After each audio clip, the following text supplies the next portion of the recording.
Halo semuanya, kali ini aku membuat video baru. Ya, tidak jauh-jauh dari video sebelumnya. Oke, sebelum memulai isi video ini, lebih baik subscribe dan like video-videoku supaya aku lebih semangat membuat konten-konten selanjutnya yang lebih berdaging dan lebih berisi buat kita tonton bersama-sama. Oke, sudah. Terima kasih. Kali ini aku membuat sebuah video yang cukup menarik buat kita semua, dan aku perlu memberitahukan kepada teman-teman, belakangan ini kita sudah melihat perkembangan tentang kasus atau dugaan tentang ijazah Pak Joko Widodo alias Mulyono.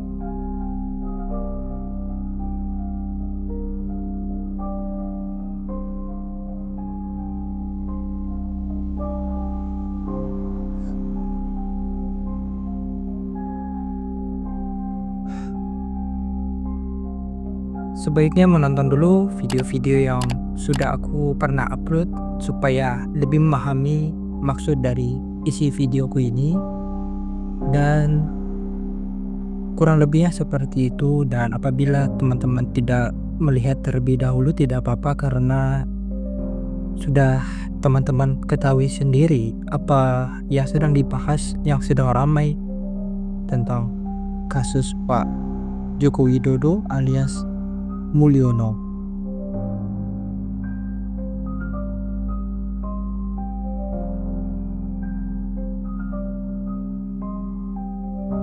Kita berfokus pada bagian skripsi, kepada buku alumni, pada pidatonya.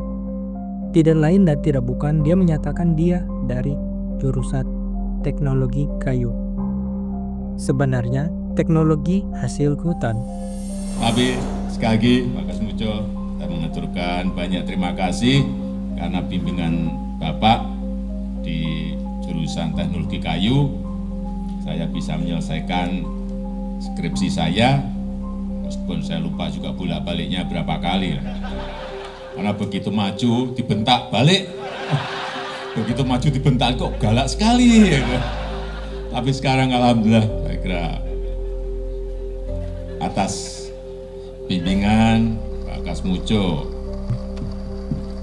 Oke. Kita tidak masalah apakah Pak Mulyono itu teknologi kayu atau teknologi hasil hutan. Walau kita tahu sendiri tidak ada yang namanya teknologi kayu. Anggap saja teknologi kayu itu adalah sebuah typo yang dia sampaikan. Typonya itu bersifat terulang-ulang. Bahkan di video awal-awal dia masih jadi wali kota, gelarnya sendiri sudah insinyur saat dia jadi wali kota di tahun 2010. Dia mengatakan, ya kita tahu sendiri, teknologi kayu. Pak Joko itu kan sarjana teknologi kayu kehutanan. hutan ya? Iya, kehutanan. Kok bisa melenceng jadi politisi Teknologi kayu kehutanan. hutan ya? Iya, teknologi kayu kehutanan. Hutan ya? Iya, teknologi kayu kehutanan. Hutan ya? Iya, kehutanan. Pernyataan tersebut tidak jauh-jauh dari anggapan bahwa dirinya itu memiliki latar belakang. Dia seorang tukang kayu, seorang pekerja atau pembisnis mebel. Dan itu yang mendasari kenapa yang namanya dia mengatakan teknologi kayu berhubungan dengan bisnisnya. Oke, kita bisa maklumin itu. Kenapa dia mengucapkan teknologi kayu. Dia ada typo mengenai teknologi hasil hutan yang seharusnya.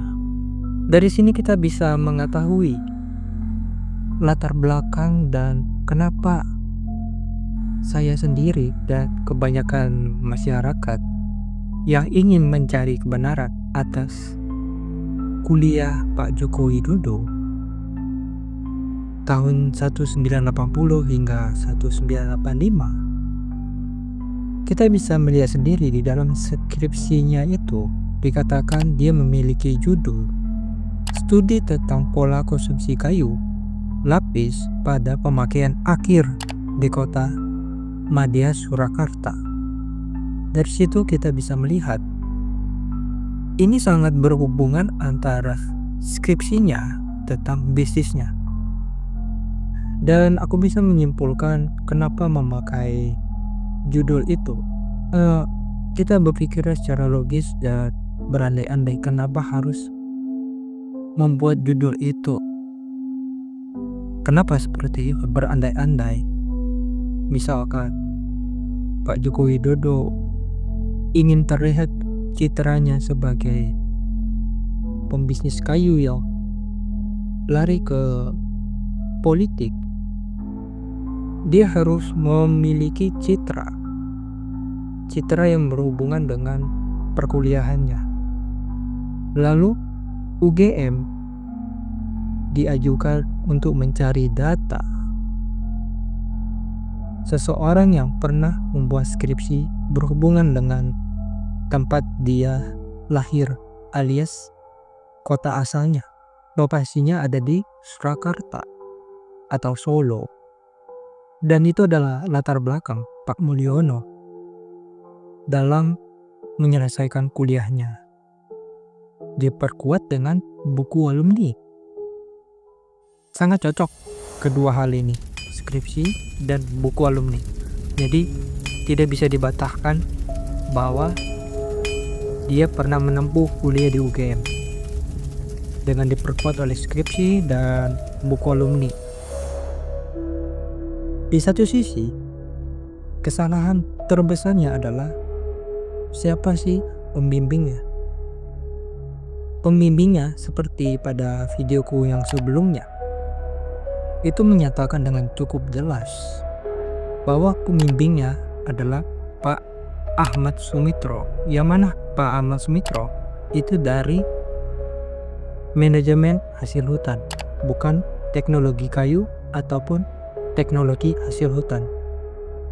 Kurasa dari situ saja kita semua sudah tahu di mana letak kesalahan dan kesengajaan yang disinyalir itu adalah suatu hal yang salah dan termanipulasi.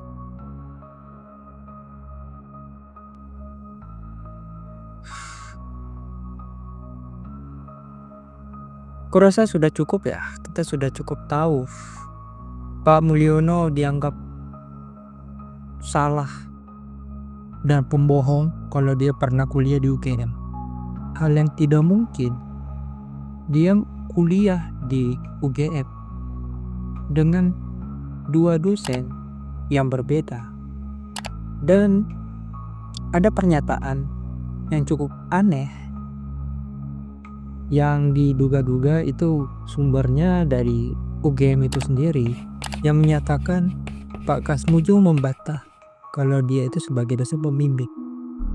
Padahal pada pertemuannya dia kunjungan ke UGM, dia menyatakan dia bolak-balik untuk revisi skripsi.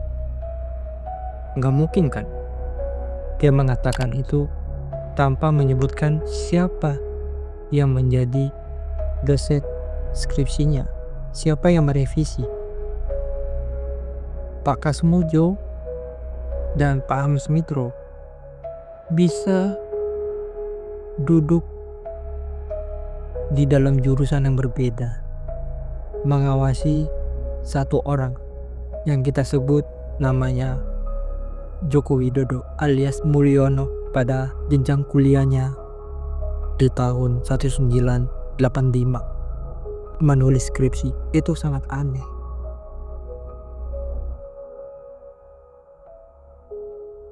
Lalu kita kembali ke masa sekarang, masa-masa tegang di mana Pak Mulyono ini menuntut pencemaran nama baik. Padahal sampai hari ini kita sama sekali tidak mengetahui hasil dari analisis ilmiah skripsi ini. Lalu timbul pertanyaan, apakah betul pernyataan itu? Apakah cukup pernyataan dari UGM? Padahal faktanya tidak pernah ada pernyataan para penguji forensik kalau Pak Jokowi sudah benar tervertifikasi oleh skripsinya ataupun ijazahnya secara forensik. Kalau itu sudah terjadi, boleh dituntut balik yang menyebarkan isu-isu pencemaran nama baik ini. Tetapi hingga hari ini tidak pernah dilakukan hal tersebut. Bahkan kuasa hukumnya sendiri menyatakan secara 2 kali. Artinya tidak ada typo dalam pernyataannya, karena jenjang waktunya dekat dan dia seperti sudah memahami apa yang bakal dia sampaikan. Jika ini terungkap, jika ini disampaikan ke publik dan secara pasrah, Pak Mulyono ini mengakui secara sukarela, terbuka mengatakan, Ya, saya bersalah. Saya adalah pemalsu ijazah. dia mengatakan akan menjadi presiden terburuk mungkin sedunia karena sudah beberapa kali melakukan pendaftaran menggunakan ijazah tersebut. Jadi pertama-tama kami sampaikan dengan tegas dulu bahwa tuduhan-tuduhan mengenai ijazah palsu Bapak Joko Widodo adalah tidak benar dan itu sangat menyesatkan. Ijazah Bapak Joko Widodo ada, asli dan sudah jelas dikonfirmasi oleh pihak Universitas Gadjah Mada sebagai instansi yang berwenang. Itu juga sudah disampaikan oleh Dekan Kehutanan dan juga Bapak Rektor sendiri sudah mengkonfirmasi hal tersebut. Dan selain pada itu juga sudah pernah berkali-kali ijazah Bapak digunakan dan dikonfirmasi oleh KPUD dan KPU Republik Indonesia pada saat Bapak Jokowi mencalonkan diri sebagai wali kota, kemudian gubernur, hadir menjadi presiden Republik Indonesia kedua kali. Jadi ini sebenarnya sudah lama sekali dikonfirmasi dan selama tidak pernah ada masalah apapun. Jadi yang paling penting sebenarnya pada hari ini kami ingin sampaikan adalah ada narasi-narasi di luar seakan-akan kalau ada nih Pak Jokowi ijazahnya tunjukkan saja. Kenapa tidak tunjukkan? Apa takut Pak Jokowi? Nah itulah narasi ya selama ini mungkin sudah terbangun. Nah itu kami sayangkan dan itu sangatlah tidak berdasar hukum dan sangat menyesatkan. Kenapa? Pertama, kami tidak akan menunjukkan ijazah asli Pak Jokowi kecuali berdasarkan hukum dan ditetapkan oleh pihak berwenang seperti pengadilan dan sebagainya. Itu pasti kami akan tahu dan kami tunjukkan. Tapi jika tidak, untuk apa kami tunjukkan? Karena hal ini juga berpotensi untuk menimbulkan presiden yang sangat-sangat buruk. Bayangkan saja Mas dan Mbak, mungkin Mas dan Mbak mempunyai ijazah sendiri dari SD, SMP, SMA juga mungkin punya dulu. Bayangkan jika ada orang tiba-tiba minta, tunjukin deh Mbak ijazahnya, apakah langsung Mbak wajib tunjukkan? Seakan-akan Mbak tertuduh karena ada orang mengatakan ijazah Mbak palsu, Mbak yang wajib menunjukkan itu. Tapi ternyata terbalik nih, stigmanya terbalik. Nah inilah yang mau kita coba luruskan. Karena apa? Bukan hanya untuk Pak Jokowi, kami juga memikirkan masyarakat luar sana. Jangan sampai hal ini juga dapat terjadi pada masyarakat lain. Itu juga salah satu pesan dari Bapak Jokowi. Artinya hal ini kami cukup tegas bahwa kami tidak akan menunjukkan dan kami tidak mempunyai kewajiban hukum untuk menunjukkan kopi atau asli dari ijazah Bapak Jokowi kecuali dimintakan oleh hukum atau pengadilan. Itu pasti. Nanti semuanya tolong ditanyakan kepada tim kuasa hukum saya. Ya, silakan. Ini komplit. Gimana, Pak? Ya, urusan yang nanti akan. Ya, nanti tanyakan langsung aja ke tim kuasa hukum ya.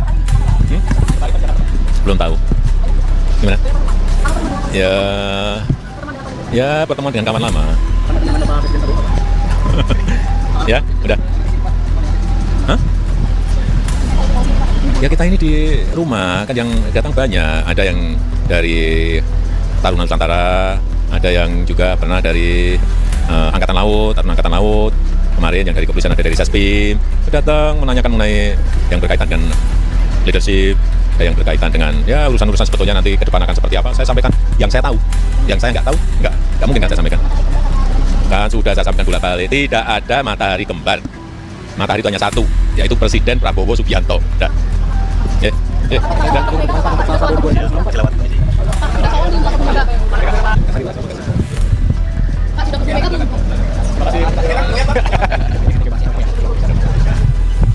Hati-hati.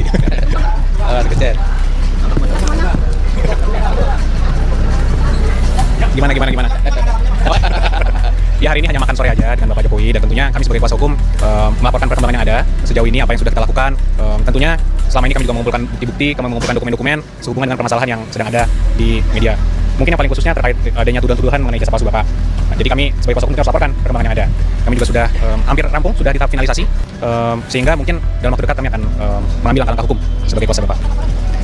Tentunya terakhir itu pasti kan kita serahkan ke Bapak Jokowi untuk memutuskan. Tapi dari sisi kami kuasa hukum, tentunya kami memberikan analisis, pendapat hukum, gambaran secara luas, menyediakan fakta-fakta dan analisa-analisa tadi untuk dipertimbangkan oleh Bapak Jokowi. Dan ketokan terakhir pasti harus diambil oleh Bapak Jokowi sendiri.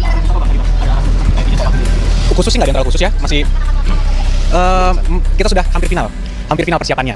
Namun kan spill ya.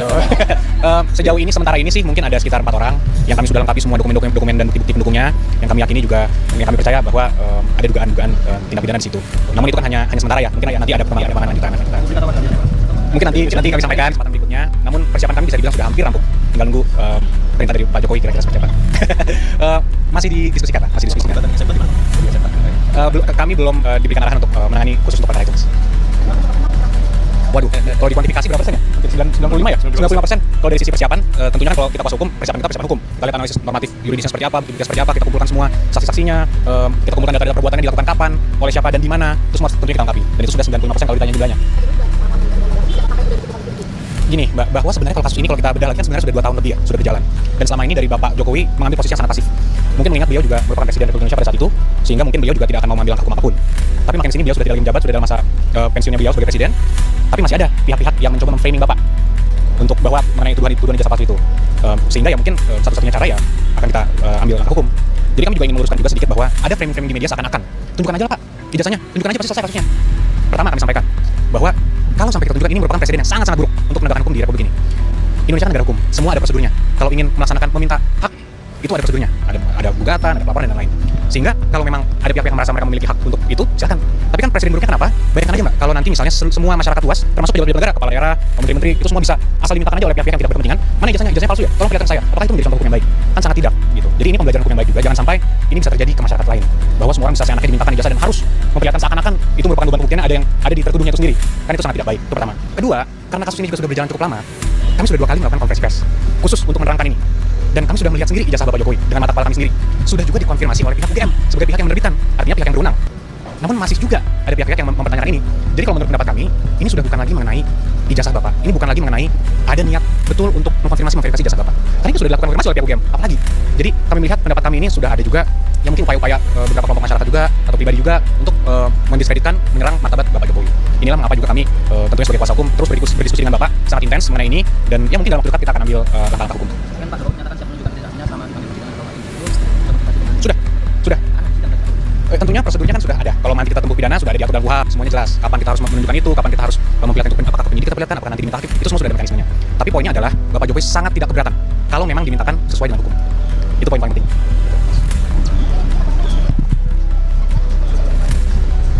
Masih kita tinjau lagi. Namun sepertinya pidana perdata sih tetap kita cadangkan hak hukum tersebut, hak Bapak. Cuman di masa dekat ini mungkin akan kita tempuh jalur pidana mungkin. Kemungkinan seperti itu. Siap, sangat siap. Dan itu dari awal Pak Jokowi juga memberikan kami pesan bahwa ya sama itu sesuai, yang meminta pihak berwenang pasti. Karena Pak Jokowi taat hukum. Bukan, karena itu kan dan sistem itu salah satu alur penegakan hukum. Artinya sudah ada prosedur yang Indonesia negara hukum. Bapak Jokowi juga memiliki hak yang sama, semua orang memiliki kedudukan hukum yang sama. Diatur dalam konstitusi kita kedudukan hukum yang sama. Artinya kalau itu memang dimintakan oleh hukum secara prosedur yang benar, pasti Bapak kooperatif akan menunjukkan. Kita mungkin ada sekitar 15 orang tuntutan. Ada tambahan mungkin. Cukup, kita hanya mau menyampaikan tadi kita menyerahkan kepada Bapak itu sebenarnya hasil report kajian kita. Jadi yang tadi Bapak bawa itu detailnya. Sehingga memang seperti tadi Pak Jokowi bilang kita sudah rampung dan siap untuk tayang, kira-kira seperti itu. Dan saya cukup. puas tidak puas kan ini lebih kepada sebenarnya Bapak menyayangkan, dan oleh karena itu kita minta dukungan pers untuk menyiarkan suatu hal yang benarnya, sekaligus menyampaikan kepada masyarakat untuk menghentikan narasi-narasi negatif dan pencemaran nama baik yang disampaikan. Jadi sebenarnya apa yang kita sampaikan ini dan kemarin konferensi pers itu sudah terbuka. Kita sudah bilang hentikan, tolong jangan sampai melewati lagi, tapi masih terus, artinya ada niatan. Kira-kira seperti itu. Cukup ya? Mungkin dalam waktu dekat nanti akan kami infokannya, bisa jadi minggu ini. Tapi tetap kembali lagi kami tetap menghimbau juga kepada seluruh pihak untuk tidak melakukan provokasi ataupun terprovokasi juga dengan adanya berita-berita tuduhan-tuduhan mengenai ijazah palsu Pak Jokowi. Kembali lagi kami tidak bosan untuk mengulangi bahwa ini sudah diuji berkali-kali di pengadilan, sudah dikonfirmasi oleh UGM. Jadi ya kami tetap menghimbau untuk masyarakat tidak terprovokasi. Itu poin penting. Mungkin nanti bisa kami sampaikan. Ya mungkin nanti kita sampaikan di waktu yang tepat. Indonesia belum bisa kami sampaikan, tapi nanti pasti akan kami sampaikan. Wah, tunggu tanggal mainnya. Tentunya kan kalau investigasi internal kita riset kita semua terus berjalan ya. Jadi sementara mungkin udah ada sejumlah orang yang mungkin akan kita lakukan pelaporan, tapi ya bisa jadi terus bertambah seiring berjalannya waktu. Bisa jadi, cuma sementara ya mungkin, ya itu angkanya mungkin sementara ya. Oke, siap. Terima kasih semua. Itu sangat-sangat tidak rasional dan tidak memperbolehkan menyerahkan ijazahnya itu ke badan riset atau forensik untuk memverifikasi ijazah itu. Seakan-akan itu adalah suatu hal yang dilarang atau ilegal. Padahal faktanya banyak orang yang secara sukarela, bahkan saya sendiri, siap memberikan bukti atau lembar ijazah ataupun mengkonfirmasi di mana saya kuliah. Siapapun pasti setuju dengan catatan dia menunjukkan kalau dia itu pernah kuliah di situ. Akan tetapi akan sangat berbahaya untuk mengungkapkan ijazah itu ke orang lain. Dia punya ijazah palsu. Itu sangat berbahaya. Apa yang dia pegang akan hancur seketika dan semuanya akan sia-sia. Kita tahu sendiri apa ujung dari pernyataan untuk mengungkap kepalsuan itu. Di videoku sebelumnya, aku sudah mengatakan apa itu perbedaan manajemen hasil hutan dan teknologi hasil hutan. Kita sudah tahu sendiri, bagi yang sudah menonton, skripsi itu berkaitan dengan manajemen hasil hutan. Tidak ada hubungannya dengan teknologi kayu atau teknologi hasil hutan. Pernyataan dari ahli hukumnya atau ahli kuasanya dalam kasus dugaan ijazah palsu itu langsung terbantahkan dan tidak bisa dibela dan sangat berbahaya apabila itu diakui padahal tidak pernah melakukan kuliah karena terlalu jauh miss pernyataannya dengan isi skripsinya sangat berbeda. Dan kita jangan lupa diperkuat oleh buku alumni. Semakin banyak orang yang menyatakan tentang buku alumni memberikan dampak besar, salah besar, itu artinya dia telah berbohong dan kebohongannya tidak bisa dialog. Sama sekali tidak bisa dialog. Itu yang bisa kita perhatikan konflik-konflik yang terjadi sampai hari ini. Kita tidak menunggu hasil akhir yang spektakuler atau ya cuman keadilan. Itu saja yang ku bilang, keadilan. Tidak bisa dipungkiri ijazah itu memang palsu. Bukan aku pembenci Pak Joko Widodo atau aku itu terlibat dalam politik, tidak. Aku memperhatikan secara garis besar alur yang pernah terjadi, kronologi yang dikumpulkan, dirangkum jadi satu. Inilah hasilnya, inilah bentuknya, berupa video-video yang pernah aku buat. Apakah masih bisa dibilang aku membuat kepalsuan, penipuan? Datanya ada, logika dari yang ku buat ini, video-video yang sudah ku buat hingga video yang teman-teman tonton, sangat jalan dan cukup jelas. Jadi jangan lagi berkutat soal ya ini adalah kepalsuan,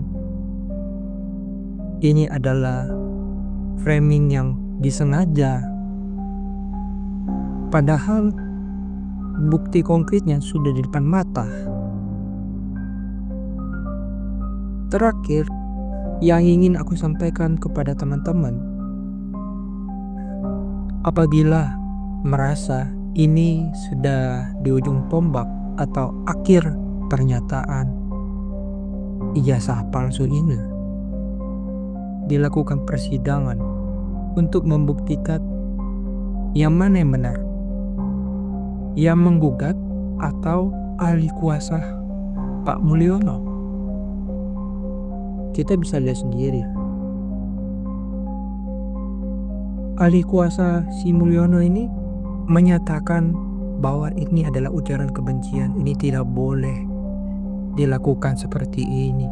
Ini akan membuat citra presiden yang buruk. Ini akan mengganggu kestabilan negara. Hello, pada kehadiran massa, siapa yang membuat citra yang buruk? Menghadirkan ormas, tidak mau terbuka pada penuntut atau yang penasaran tentang ijazah itu. Di foto saja nggak boleh, apalagi diuji forensik. Jadi ini bukanlah akhir. Kita bisa menduga kemungkinan terburuknya. Pada persidangan yang akan tayang beberapa waktu lagi, itu tidak akan menyertakan ijazah. Kenapa aku bilang seperti itu? Pernyataan dari ahli kuasa sendiri sudah mengatakan, kami tidak boleh sesuka hati menunjukkan ke siapapun tentang ijazah ini. Itu sudah menjadi acuan kita bersama bahwa skripsi ini ataupun ijazah ini tidak akan diuji, tidak akan pernah diuji sama sekali. Hanya ada tuntutan dari kuasa hukum atas ujaran kebencian atau tuntutan fitnah yang dilakukan kelompok-kelompok tertentu kepada pemerintah atau Mulyono. Padahal data konkretnya tidak pernah diuji secara forensik. Ini akan menjadi akhir yang sangat gelap, dan yang paling kita khawatirkan, persidangan tidak muncul uji forensiknya. Bahaya besar akan terjadi di tengah-tengah masyarakat. Masyarakat tidak akan pernah percaya pada pemerintah. Masyarakat tidak akan pernah percaya kepada kelompok Mulyono.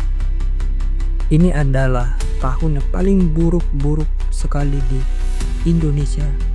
Akan sangat sulit membangun citra pemerintah di mata masyarakat dan berujung perang besar. Agak sulit sekali bibirku mengatakan ini bukan sekedar perang besar melawan pemerintah, tapi ketidakadilan dan kesengajaan. Aku harap ini tidak terjadi, dan mudah-mudahan sebelum persidangan akan dilakukan uji forensik terlebih dahulu. Jika terbukti benar, orang yang hadir ke UGM ataupun orang yang anti pernyataan kalau Mulyono ini pernah kuliah di UGM akan segera mundur atau akan segera pasrah. Mungkin saja termasuk saya.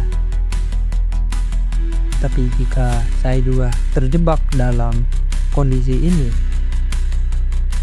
alangkah baiknya itu dibuktikan. Yang sangat aneh, dan saya sangat cemas arah Indonesia ini seperti apa. Karena seperti yang aku bilang di awal video, pembimbingnya saja sudah berbeda, jurusannya saja sudah berbeda. Belum lagi soal tanda tangan yang pernah aku bahas pada video-video sebelumnya. Jika membahas soal lembar pengesahan, oke, kita bisa bilang itu adalah hasil rekap dari UGM untuk mengupgrade supaya bisa terbaca, katanya seperti itu, karena mungkin sudah usang lembar pengesahannya. Walaupun ada pernyataan dari ahli-ahli Roy Suryo, kemudian Rismon Sianipar menyatakan cukup jelas skripsinya itu sangat berbeda antara lembar pengesahan dan daftar isi, kemudian isinya sangat berbeda. Lembar pengesahannya itulah yang menjadi acuan. Jika itu masih terbantahkan, kita bisa membandingkan antara buku alumni dan buku ijazah menggunakan judul yang sama.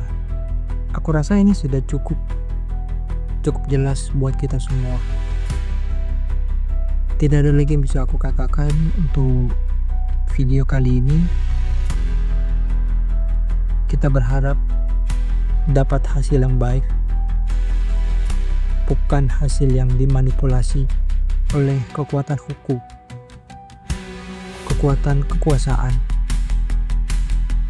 Tidak adanya uji forensik.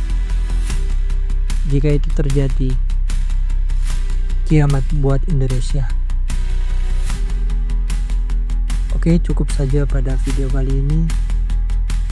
Terima kasih sudah menonton. Dan jangan lupa like dan subscribe. Oke? Saya Mikael. Ciao.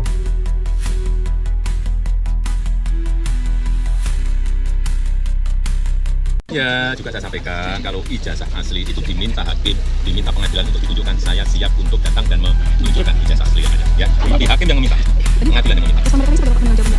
Ya, terima kasih. Sampai pamit. Ya. Bapak Jokowi juga memiliki hak yang sama. Semua orang memiliki kedudukan hukum yang sama. Diatur dalam konstitusi kita, kedudukan hukum yang sama. Artinya kalau itu memang dimintakan oleh hukum, secara prosedur yang benar, pasti Bapak kooperatif dan akan menunjukkan. Mengancam rakyat secara fisik melalui adanya Hercules gitu loh.